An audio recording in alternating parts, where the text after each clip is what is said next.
بسم اللہ الرحمن الرحیم۔ السلام علیکم ناظرین، آپ دیکھ رہے ہیں M F Saadi Islamic YouTube channel. Global سمود فلور ٹیلر کے حوالے سے آج ہم آپ کو ایک نئی اپڈیٹ دینے جا رہے ہیں۔ اس کے ساتھ ساتھ پیر مظہر سعید شاہ صاحب کا پیغام بھی آپ کو سنوائیں گے، اور ان کے پیغام کے مطابق ہی ہم آپ کو آج لاذقیہ کا جو مقام ہے وہ دکھانے جا رہے ہیں، چونکہ وہ اپنے پیغام میں یہ بتا رہے ہیں کہ ہم لاذقیہ موجود ہیں اور دوسرا جو قافلہ ہے وہ ہم سے الگ ہے، ہم تک پہنچ نہیں سکا۔ تو اس کے بعد براہ راست آپ کو پیغام سنوایا جائے گا۔ پہلے آپ لاذقیہ دیکھ لیں۔ لاذقیہ یہ آپ نقشے میں دیکھ لیں، سیریا، تو سیریا کی بندرگاہ پر یہ لاذقیہ جو سیریا کا جو ساحل ہے، اس ساحل پر لاذقیہ کا مقام آپ کو دکھا دیتے ہیں، یہاں موجود ہے۔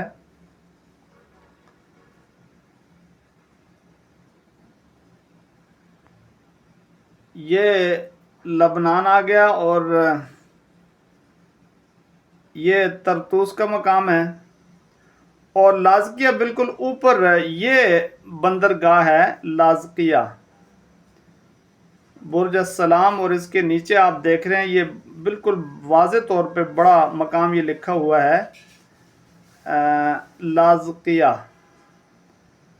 تو یہ مقام آپ کو دکھانا تھا، اور یہ سیریا کے ساحل پر ہے، یعنی شام کے ساحل پر یہ علاقہ ہے لاذقیہ کا، یہ آپ کو دکھانا تھا۔ اور اس کے بعد سیدھا ہم آپ کو پیر مظہر سعید شاہ صاحب جو قافلے کے روح رواں ہیں اور اپنا پیغام وہ بتا رہے ہیں، اور جس مقام سے وہ بتا رہے ہیں آپ کو یہاں نقشے میں وہ مقام بتانا مقصود تھا۔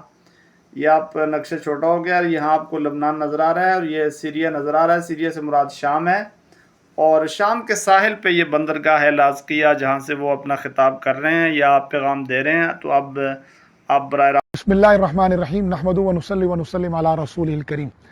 اللہ رب العزت کے راستے میں تکالیف کے ساتھ ساتھ اللہ کی رحمتیں بھی آتی ہیں، اور یہ تکالیف بھی اللہ کی رحمتیں ہوتی ہیں، لیکن ہم اس کو سمجھ نہیں سکتے۔ ما اصاب من مصیبت الا باذن اللہ ومن یؤمن باللہ یہدی قلبہ۔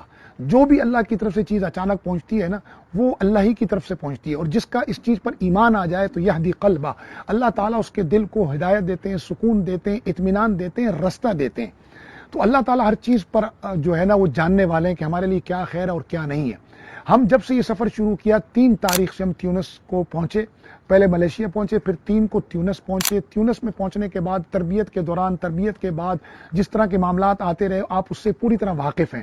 کبھی ہمارا کپتان چلا جاتا، کبھی ہمیں کشتیاں بدل جاتی، کبھی ہمیں کشتی میں ہماری جگہ کوئی اور بیٹھ جاتا۔ یہ اللہ کی طرف سے حکمتیں تھیں، ہم اپنے رب کی حکمتوں کو نہیں سمجھ سکتے۔ البتہ ہم نے اپنی کوشش ایک ولیس للانسان الا ما سعی کے اصول کے تحت جاری رکھی کہ انسان کو وہی کچھ ملتا ہے جس کی وہ کوشش کرتا ہے۔ ہماری کوشش کیا تھی، ہماری جدوجہد کیا تھی؟ اللہ کی رضا اور اس کے رسول صلی اللہ علیہ وسلم کی رضا، اس کی امت کی مدد اور خدمت کے ذریعے۔ ہمارا مقصد اس گلوبل سمود فلوٹیلا سے کیا تھا؟ اس گلوبل سمود فلوٹیلا میں تو علامتی امداد ہے۔ مقصد یہ تھا غزہ کے حصار کو توڑنا، مقصد یہ تھا کہ اس بدترین جاری نسل کشی کو، صہیونیت کی طرف سے جو نسل کشی ہو رہی ہے اس نسل کشی کو روکنا، یہ مقصد تھا ہمارا۔ اور ہمارا مقصد تیسرا کیا تھا کہ انسانی امداد کی جو راہداری ہے اس کو غزہ تک بحال کیا جائے۔ 1000 کے قریب ٹرک مصر میں کھڑے، اس سے زیادہ ٹرک اردن میں کھڑے، لیکن ان کو داخلے کی اجازت نہیں جا رہی۔ الحمدللہ اس عالمی قافلہ استقامت کی بدولت اللہ تعالیٰ نے اس کے نتائج ظاہر کیے، لوگوں نے، ملکوں نے فلسطین کو تسلیم کرنا شروع کیا، غزہ کے مظالم دنیا کے سامنے آئے، عالمی دنیا بولنا شروع ہوئی، اور یہ 44 ممالک کے مسلم اور نان مسلموں نے مل کر تاریخ رقم کی۔ لیکن ہمارے سفر کی روداد میں آپ کو پھر کبھی تفصیل سے عرض کروں گا۔ 15 تاریخ کو ہم جب تیونس سے نکلے تو اس کے دوران بہت سارے مسائل آئے، لیکن اللہ کی رحمتیں رہیں، آپ کی دعاؤں کے سہارے، رسول اللہ صلی اللہ علیہ وسلم کی نسبت کے صدقے ہم پر رب کی مہربانیاں رہیں۔ لیکن سفر کے 6 دن آپ کے علم میں کہ ہماری کشتی کا انجن فیل ہو گیا، اسی طرح ہماری کشتی تو سمندر میں ہی رہ گئی۔ وہ اللہ کی رحمت سے ہم ریسکیو ہوئے اور ہم نے اللہ کی نصرت کے عجیب نظارے دیکھے۔ پھر ہمیں پتہ چلا کہ ہمیں وہاں سے لے کر سراکوزا، ایک جزیرہ ہے اٹلی کا، سسلی کا کنارہ ہے، وہاں ہمیں لایا گیا، اور وہاں ہمارے پہنچنے کے بعد وہاں پر ہمیں ایک عارضی اجازت نامہ ملا وقتی طور پر کہ آپ یہاں رہ سکتے ہیں۔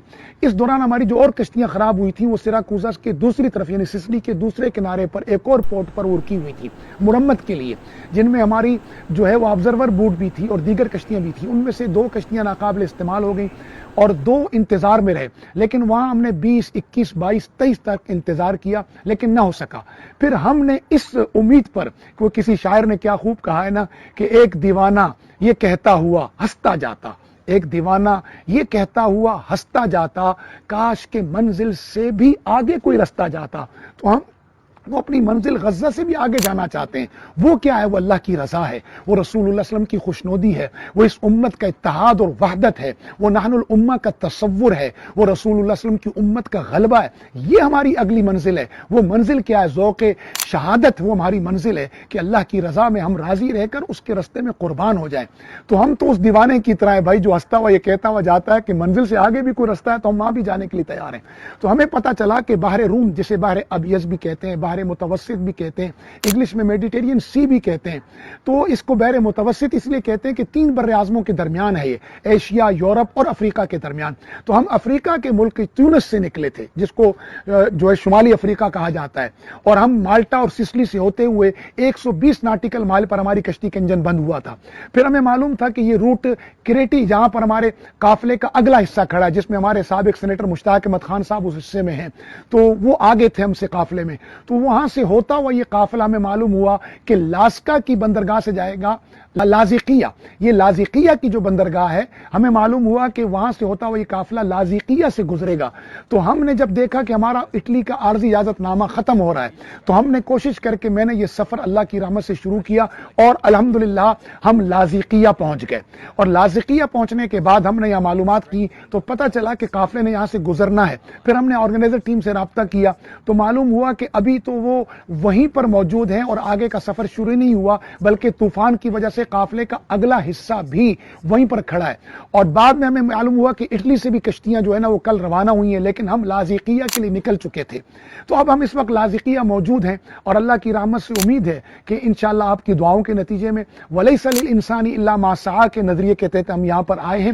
آج کا ہمارا پیغام تھوڑا طویل ہوا کیونکہ ہمارے ساتھی بہت زیادہ فون کر رہے تھے، ہماری سفر کی کارگزاری پوچھنا چاہتے تھے، تو یہ ہماری سفر کی کارگزاری تھی۔ میں یہاں تک پہنچا ہوں اللہ کی رحمت سے، مجھے امید ہے کہ یہاں سے میں یہ قافلے سے شامل ہوں گا، اور اگر خدا نخواستہ میں یہاں سے بھی شامل نہ ہو سکا تو مجھے جہاں تک امید کی ایک آخری کرن نظر آئے گی، جیسے غزہ والوں کو ایک امید کی کرن نظر آئی ہے اس عالمی قافلہ استقامت کی شکل میں، جبکہ میں یہ سمجھتا ہوں کہ یہ 100 میں سے 1% امداد ہے جو ان کے لیے جا رہی ہے، لیکن اس قافلے نے ان کے لیے کئی رستے کھولے ہیں۔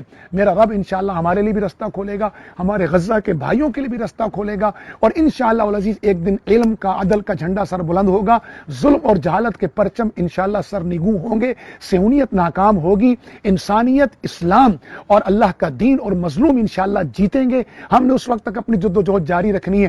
خدا نہ خواستہ یہاں سے بھی مجھے رستہ نہ ملا تو جہاں مجھے امید کی کرن نظر آئے گی میں اس کرن کے پیچھے چلوں گا، اس وقت تک جب تک لا یکلف اللہ نفسا الا وسعہا، اللہ نے جہاں تک میرے نفس کو وسعت دی ہے، اور یہی مجھے حضرت شیخ الاسلام حضرت مفتی تقی عثمانی اور میرے مربی حضرت مفتی سید مختار الدین شاہ صاحب کی نصیحت ہے کہ جہاں آپ کو آسانی ہو وہاں تک جائیں، اس کے بعد اپنے نفس کو کسی تکلیف میں نہ ڈالیں۔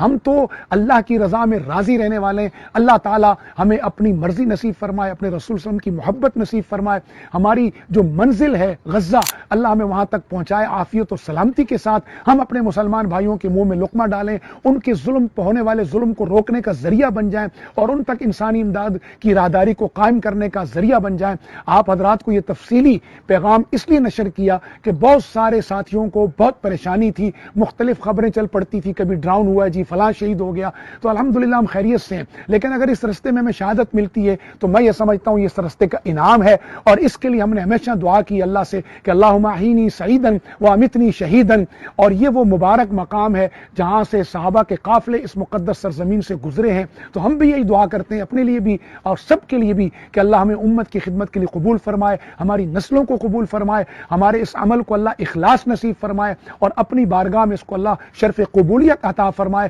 اللہم احینی سعیدا وامتنی شہیدا، اللہم احسن عاقبتنا فی الامور کلہا واجرنا من خزی الدنیا وعذاب الآخرہ، اللہم آمین بجاہ النبی الکریم، آمین برحمتک یا ارحم الراحمین۔